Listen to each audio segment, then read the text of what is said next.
Cebu City is rich in culture and diversity. So one of which is the tourist attractions that's situated at the heart of Cebu. We welcome you everyone to Fort San Pedro! Oh baby now, let me warm you up. Baby please, let me love you much. Come on with me baby.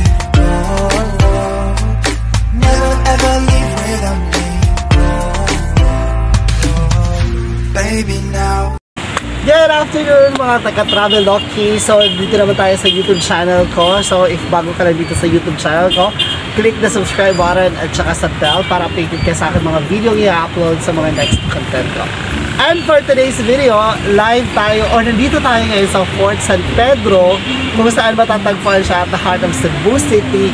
Tapat lamang po siya ng Plaza Independencia. So it's actually my second time here sa Fort San Pedro. So before pandemic, nakapasyal lang ako dito. There was a lot of flower plants here, siguro that time.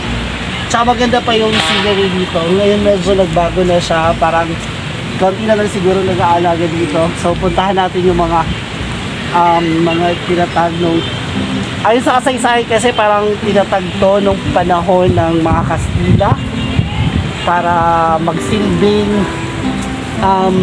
lugar para sa mga katutubo natin. Anyhow, binabaybay natin ay isa sa mga lugar kung saan nakatayo dito yung mga katutubo natin, and they're actually watching over sa mga Kastila. So pag may paparating na mga Kastila, so they're siguro ayon sa nakausap namin dito nung nakaraan na nagpasyal ako dito, yun, sinisigawan nila, tapos nagstay daw dito yung mga katutubo natin para hindi makalapit sa Cebu City yung mga Kastila. So actually paikot to, hindi siya circle na shape yung Fort San Pedro. It's sort of a triangle shape siya. So hindi ka na. So guys, aside sa pagiging one of the tourist attraction ito dito sa Cebu City, ginagawa na rin ito event place. May mga pinyag, birthday, debut, kasalan. So kung makikita nyo, sa ngayon may nagsiset up dito. So I bet it's kasal siguro or sort of a birthday or pinyag.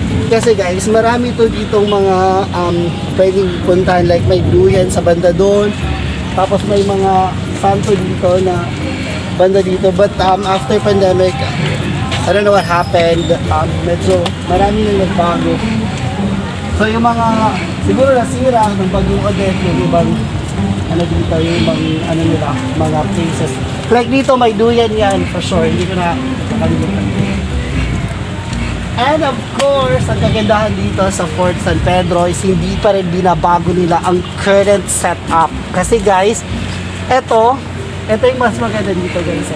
Kasi ayon sa nakausap ko ng tourist guide before, tour guide, ito daw ay isang nila, ginagamit para sa kalaban nila, yung parang sort of baril ata po or paputok, kaya no. Basta sobrang mahalaga daw to nung time na yun. Para siyang canyon na gano'n.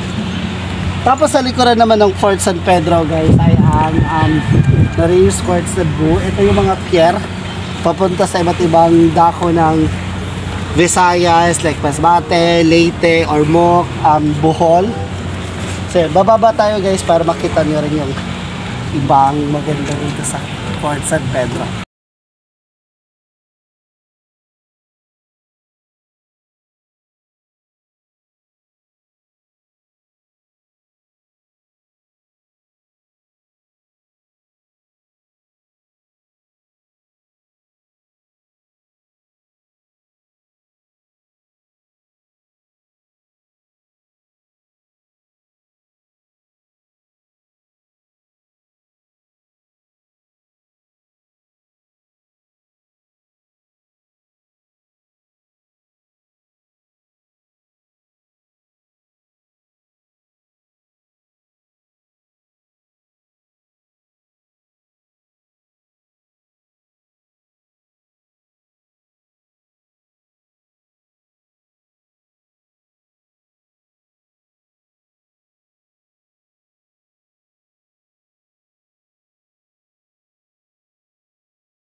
Pedro din ay ginagawang shooting location ng mga students like education student.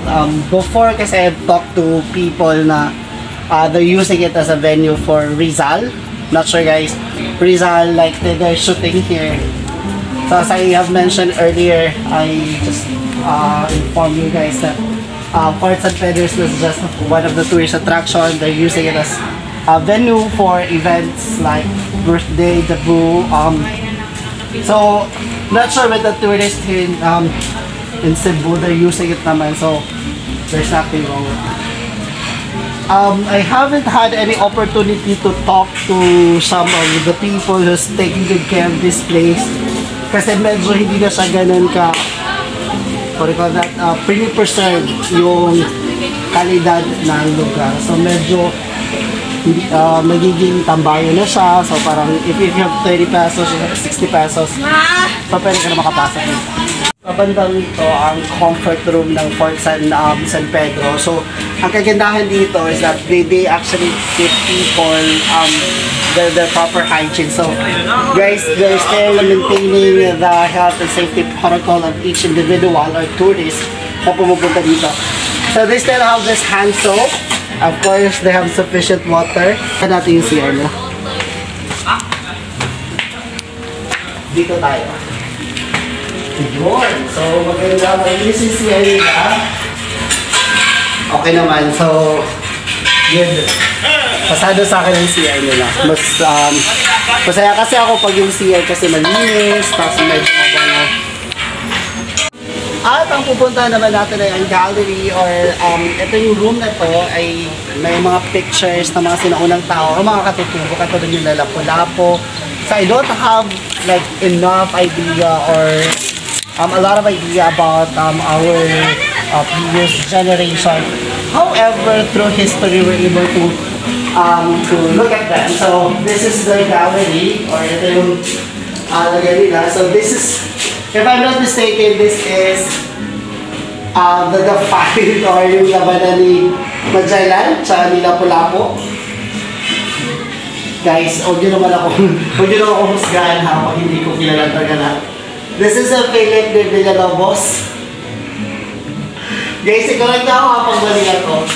I'm sure this is, ayan, this is Lapu-Lapu, King of Mactan. Thank you sa nakasulat dito.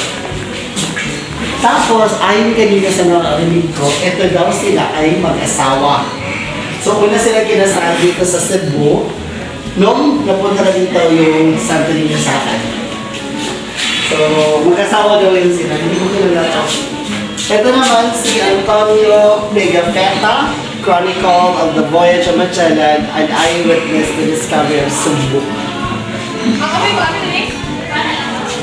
So based on the statement or based on this idea, this person was also one of the discoverer of Cebu.